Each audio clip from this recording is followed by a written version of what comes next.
আসসালামু আলাইকুম সম্মানিত ভিউয়ার্স, আশা করি সবাই ভালো আছেন। আমি ডাক্তার আকলিমা আক্তার। আজকে যে বিষয়টি নিয়ে আলোচনা করব সেই বিষয়টি হচ্ছে ব্যাক পেইন বা কোমরে ব্যথা। বয়স 40 হয়ে গেছে আর জীবনে কখনো ব্যাক পেইন হয়নি, এটা মনে কোনোভাবেই সম্ভব নয়। কারণ যখনই 40 বছর হয় বা 40 আমরা ক্রস করি তখনই শুরু হয় ব্যাক পেইন, কোমরে ব্যথা, ঘাড়ে ব্যথা অথবা হাঁটুতে ব্যথা। আমাদের মেরুদণ্ড 33টি হাড় নিয়ে গঠিত হয় এবং এই ছোট ছোট হাড়গুলোকে বলে ভার্টিব্রা। এবং এই 33টি ছোট ছোট হাড় বা ভার্টিব্রা নিয়ে আমাদের মেরুদণ্ডটা তৈরি হয় এবং মেরুদণ্ডের শেপ হচ্ছে এসের মতো বা সাপের মতো। আমি দেখিয়ে দিচ্ছি। যখনই এই এসের মতো শেপ বা সাপের মতো শেপ নষ্ট হতে শুরু করে তখনই কিন্তু শুরু হয় ব্যাক পেইন বা কোমরে ব্যথা। এটা একটা ব্যাক পেইনের বা কোমরে ব্যথার একটা কারণ। আরও একটি কারণ রয়েছে, সেটা হচ্ছে মাসেল স্পাজম। আমাদের পিঠে, আমাদের ঘাড় থেকে পিঠ পর্যন্ত মানে কোমর পর্যন্ত অসংখ্য মাংসপেশি রয়েছে এবং এই মাংসপেশিগুলো যদি কোনো কারণে সংকুচিত হয়, যেটাকে আমরা বলছি মাসেল স্পাজম, এবং সেটার জন্য কোমরে বা ঘাড়ে তীব্র ব্যথা হতে পারে। এখন বলবো যে আমাদের মেরুদণ্ডের যে নর্মাল শেপ, এসের মতো যে শেপটা, এটাকে আমরা কার্ভেচার বলি। এই কার্ভেচার কখন কখন নষ্ট হতে পারে এবং নষ্ট হলেই তো ব্যাক পেইন। এবং কেন এই কার্ভেচার নষ্ট হয়? নাম্বার 1 কারণ হচ্ছে নরম বিছানা। আমরা খুবই আরামপ্রিয় মানুষ, নরম বিছানায় ঘুমাতে আমাদের খুবই ভালো লাগে, যার ফলশ্রুতিতে আমরা নরম বিছানায় ঘুমাই এবং 30-40 বছর নরম বিছানায় ঘুমানোর পর শুরু হয় ব্যাক পেইন। কারণ কি?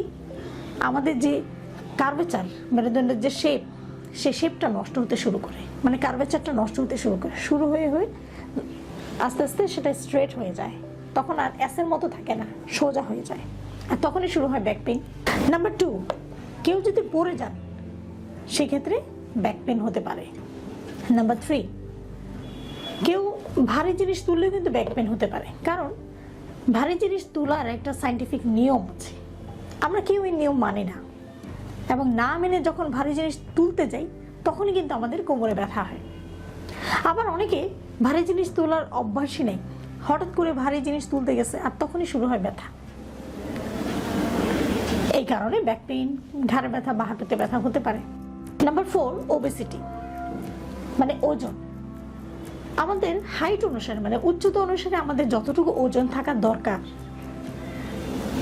যখন ওই ওজনটা ক্রস করে আমরা যখন ওভারওয়েট অর্জন করি, মানে ওবেস হয়ে যাই, মোটা হয়ে যায়, এই অতিরিক্ত ওজনের জন্য আমাদের ব্যাক পেইন হতে পারে।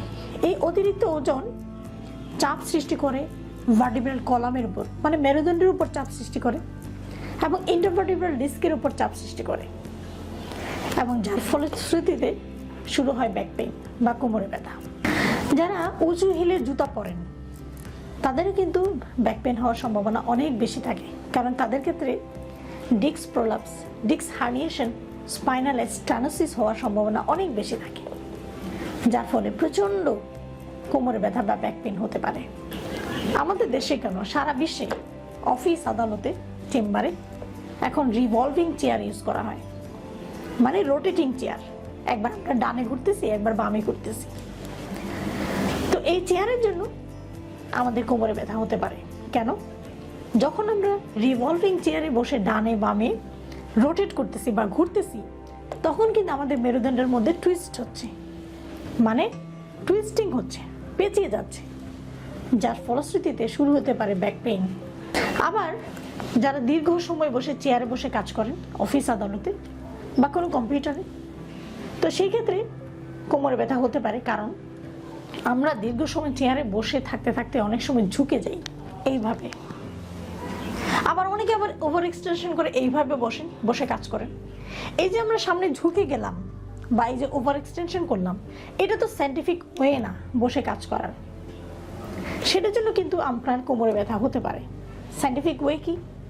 আপনাকে স্ট্রেট হয়ে এভাবে বসতে হবে এবং আপনার থাই বা উরু সোজা রাখতে হবে এবং থাই এবং মেরুদণ্ড দুটোর মধ্যে একটা অ্যাঙ্গেল থাকতে হবে, 90 ডিগ্রি অ্যাঙ্গেল। দেখেন আমি দেখিয়ে দিচ্ছি। আপনার পিঠ এবং আপনার থাই যখন এই 90 ডিগ্রি অ্যাঙ্গেল ফর্ম করবে, তখন হচ্ছে একটা সায়েন্টিফিক ওয়ে তৈরি হবে যেটা হেলদি, এবং এই ওয়েতে বসলে কোমরে ব্যথা বা ঘাড় ব্যথা বা পিঠে ব্যথা হবে না। কিন্তু আমরা তো তা ফলো করি না, আর সেই জন্য শুরু হয় ব্যাক পেইন। টেনশন বা স্ট্রেসের সাথে কিন্তু ব্যাক পেইন রিলেটেড। আমরা যখন খুবই টেনশন করি বা স্ট্রেসে থাকি বা ডিপ্রেশনে থাকি, তখন এক ধরনের হরমোন নিঃসৃত হয় যেটার নাম হচ্ছে স্ট্রেস হরমোন। এই স্ট্রেস হরমোন আমাদের যে কিডনির উপর একটা গ্ল্যান্ড থাকে, ছোট্ট গ্ল্যান্ড, অ্যাড্রেনাল গ্ল্যান্ড, সেখান থেকে এই স্ট্রেস হরমোনগুলো রিলিজ হয়।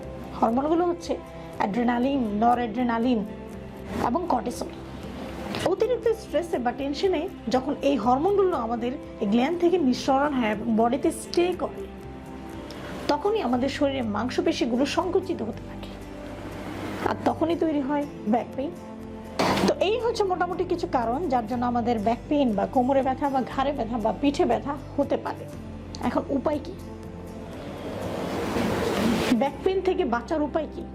এবং এই ব্যথাটা কিন্তু যথেষ্ট বিরক্তিকর একটা ব্যথা এবং সহ্য করা যায় না, তীব্র হয়ে থাকে অনেক ক্ষেত্রে। অনেক ক্ষেত্রে দেখা যায় ব্যথার জন্য ভালো পেইন কিলারও খেতে হয় এই ব্যথাটার জন্য। সবসময় যে মাইল্ড থাকে তা না, অনেক সময় অ্যাকিউট পর্যায়ে চলে যেতে পারে। এখন এই ব্যাক পেইন থেকে বাঁচার উপায় কি? আমরা তো ধীরে ধীরে 40-এর দিকে পা দিব, তখনই তো শুরু হবে ব্যাক পেইন। আমাদের বয়স যখন 40 হবে, তখন যাতে আমরা ব্যাক পেইনের শিকার না হই বা কোমরে ব্যথার শিকার না হই, সেজন্য এখন থেকে আমাদের স্টেপ নিতে হবে। সেগুলো কি? প্রথমেই যেটা করতে হবে সেটা হচ্ছে নরম বিছানায় ঘুমানোটা বাদ দিয়ে দিতে হবে। আপনাকে অবশ্যই শক্ত বিছানায় ঘুমাতে হবে। আপনি কিনে নিতে পারেন মেডিকেল ম্যাট্রেস, বাজারে পাওয়া যায়। যদি সম্ভব হয় ওটা কিনে যদি ইউজ করতে পারেন সবচেয়ে বেস্ট হবে। আর যদি না পারেন, তাহলে আপনার বিছানায় যদি ফোম থাকে বা নরম অনেক ভারী মোটা তোষক থাকে বা জাজিম থাকে, সেক্ষেত্রে সরিয়ে ফেলতে হবে। আপনার বিছানায় পাতলা তোষক পেতে ঘুমাতে হবে। তাহলে আপনার মেরুদণ্ডের যে কার্ভেচার, সেই সাপের মতো শেপ বা এস শেপ, সেই কার্ভেচার নষ্ট হবে না। তাহলে আপনার বয়স যখন 40 হবে বা তার বেশি হবে, তাহলে ব্যাক পেইনও হবে না। এছাড়া আরও কিছু করণীয় রয়েছে, যেমন আপনার ওজন যদি বেশি হয়, খুব বেশি হয়, সেক্ষেত্রে আপনার উচ্চতা অনুসারে যে যতটুকু ওজন থাকা দরকার, ঠিক ততটুকু ওজন আপনাকে অর্জন করতে হবে। যদি অনেক বেশি ওজন থাকে, সেক্ষেত্রে আপনাকে ধীরে ধীরে ওজনটা কমিয়ে ফেলতে হবে। ওজন কমিয়ে ফেললে আপনার ব্যাক পেইন অনেকটাই কমে যাবে। আপনাকে যদি অফিস আদালতে অনেকক্ষণ সময় ধরে বসে কাজ করতে হবে, সেক্ষেত্রে সায়েন্টিফিক ওয়ে মেনটেন করে আপনাকে বসে কাজ করতে হবে, এবং 2 ঘন্টা পর পর আপনার বসা থেকে উঠে আপনাকে 5-10 মিনিট একটু হেঁটে এসে আবার বসতে হবে। এবং এভাবে যদি আপনি চলেন, তাহলে সেক্ষেত্রে আপনার ব্যাক পেইন ইন ফিউচারে কম হবে। অফিসে যদি রিভলভিং চেয়ার থাকে, সেক্ষেত্রে রিভলভিং চেয়ার বাদ দিয়ে দিতে হবে, নর্মাল চেয়ার ইউজ করতে হবে। নর্মাল কাঠের চেয়ার অথবা স্টিলের চেয়ার আপনি ইউজ করতে পারেন। সেক্ষেত্রে আপনার ভবিষ্যতের সেই দুর্বিষহ জীবন থেকে আপনি বেঁচে যেতে পারেন। আমরা যখন হাঁটার নিয়মও আমরা জানি না। হাঁটার সময় হয় আমরা ঝুঁকে হাঁটছি অথবা ওভার এক্সটেনশন হয়ে হাঁটতেছি। হাঁটার সময় খেয়াল করতে হবে যে আপনার মেরুদণ্ড সোজা আছে কিনা। তো হাঁটার সময় আপনি সোজা আছেন কিনা সেটা খেয়াল করবেন, এবং মেরুদণ্ড সোজা করে টান টান করে হাঁটবেন। বসার সময় আপনি ওই অ্যাঙ্গেল ফলো করে, যেটা আমি বললাম সায়েন্টিফিক ওয়ে, সেই ওয়েতে আপনি বসবেন এবং কাজ করবেন। মেরুদণ্ডের ফ্লেক্সিবিলিটি বাড়ানোর জন্য কিছু এক্সারসাইজ রয়েছে, আপনি ইউটিউবে সার্চ দিলেই পাবেন। তো সেই কয়েকটা 2-3টা এক্সারসাইজ আপনি দিনে কয়েকবার করতে পারেন। করলে আপনার মেরুদণ্ডের ফ্লেক্সিবিলিটি বাড়বে। যাদের এখন কোমরে ব্যথা আছে বা পিঠে বা ঘাড়ে ব্যথা আছে, তো তাদেরকে বলছি আপনি দিনে 2 থেকে 3 বার 10 থেকে 15 মিনিট করে গরম সেঁকা নিতে পারেন, গরম সেঁকা দিতে পারেন।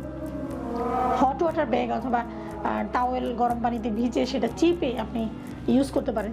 সেক্ষেত্রে আপনার ব্যথা কিন্তু অনেকটাই কমবে। হ্যাঁ, যদি কারো মেকানিক্যাল প্রবলেম থাকে, যেমন ডিস্ক প্রোলাপস, ডিস্ক হার্নিয়েশন অথবা স্পাইনাল স্টেনোসিস থাকে, তাহলে কিন্তু অবশ্যই একজন অর্থোপেডিক ডক্টরের শরণাপন্ন হতে হবে, এবং উনি যে দিক নির্দেশনা আপনাকে দিবে সেই অনুসারে আপনাকে ট্রিটমেন্ট নিতে হবে। ধন্যবাদ সবাইকে।